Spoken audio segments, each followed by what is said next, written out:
First, we should know what is meant by well-ordering property of natural numbers. Well-ordering property of natural numbers.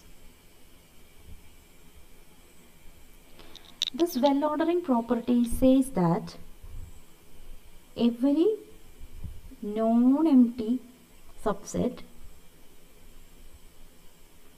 of natural numbers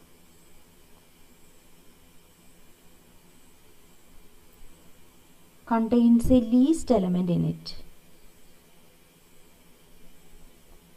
Least element means you know that ആ കൂട്ടത്തിലെ ഏറ്റവും ചെറിയ element.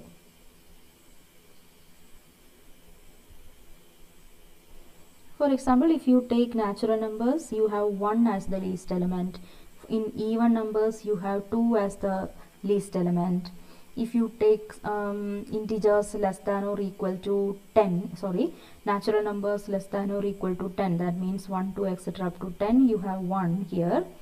If you take 100, 101, etc., you have 100 here. So in every non-empty subset of natural numbers, you have a least element in it. So consider the set of all real numbers. Whether this set of all real numbers has well-ordering property.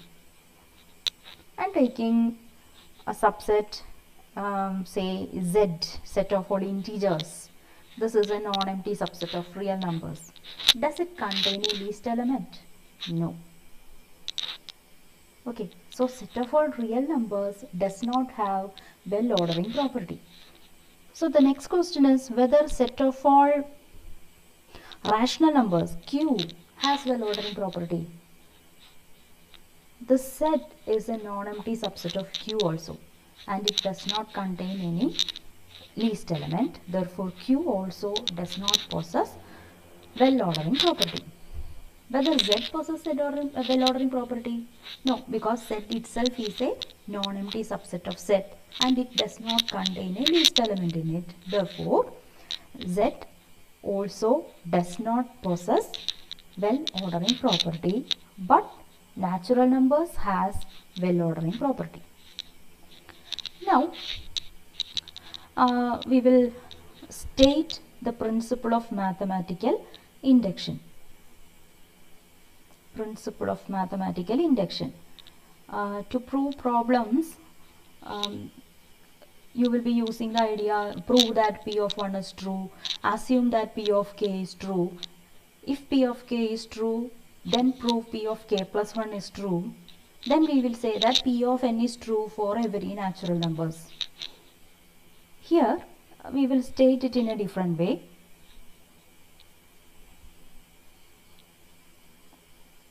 See the statement.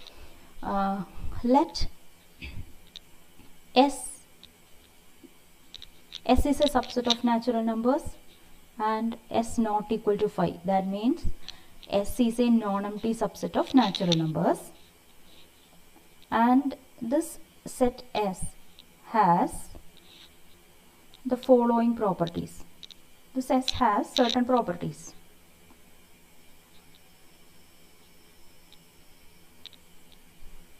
The first property of S is that 1 is an element of S.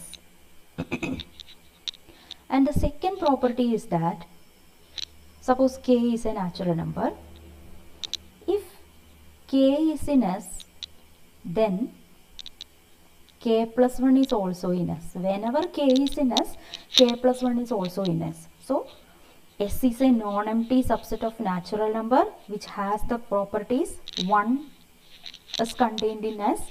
If K is contained in S, then K plus 1 is contained in S, where K is a natural number.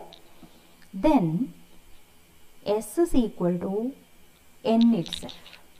This is the statement for principle of mathematical induction. Now we are going to prove this. Proof of principle of mathematical induction. So we are assuming that S is a subset of natural numbers. S is non-empty. Okay, and S has these two properties.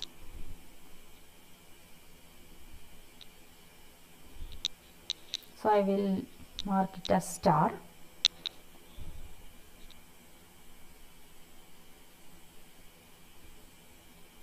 S has those two properties.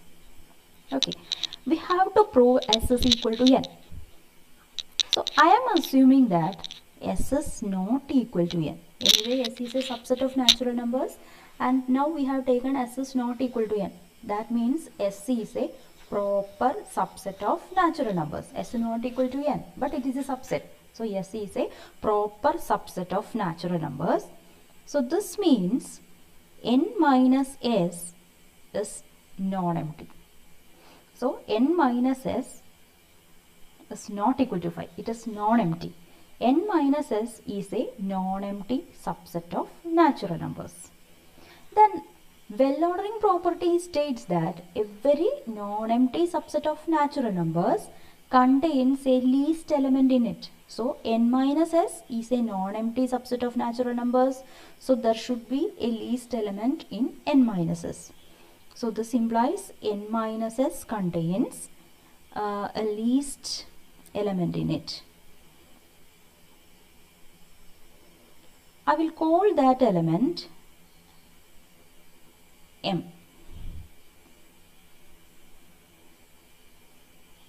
So this M is in N minus S and it is the least element of N minus S. Okay. Now we have given that 1 is in S. If 1 is in S, 1 cannot be equal to or 1 cannot be in N minus S. 1 is in S, so 1 is not in N minus S. This means M not equal to 1 because M is contained in N minus S, but 1 is not in N minus S. Therefore, M cannot be equal to 1. But M is a natural number. Therefore, we can say that M element of N and M is greater than 1. M is greater than 1. M can be 2, 3, 4. We don't know what it is. M is a natural number which is greater than 1.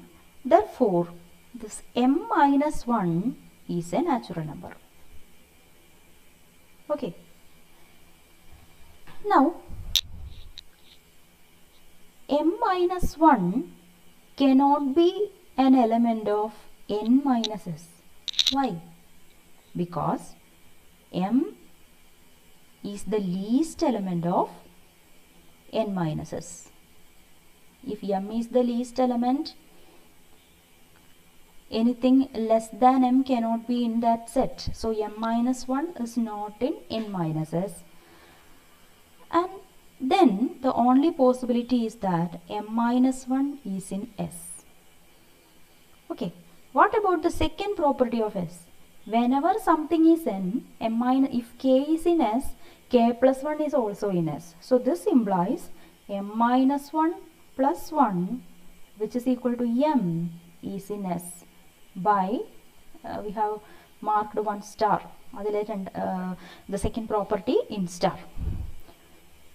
So here we got M is in S. Look here, M is in N minus S, and here we got M is in S.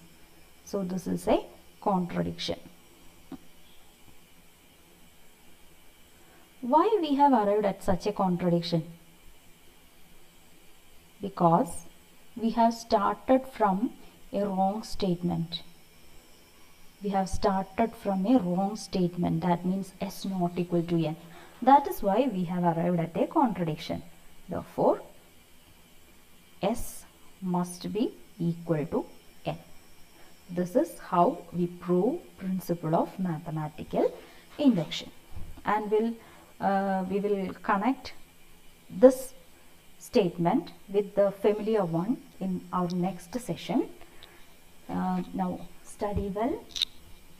All the best.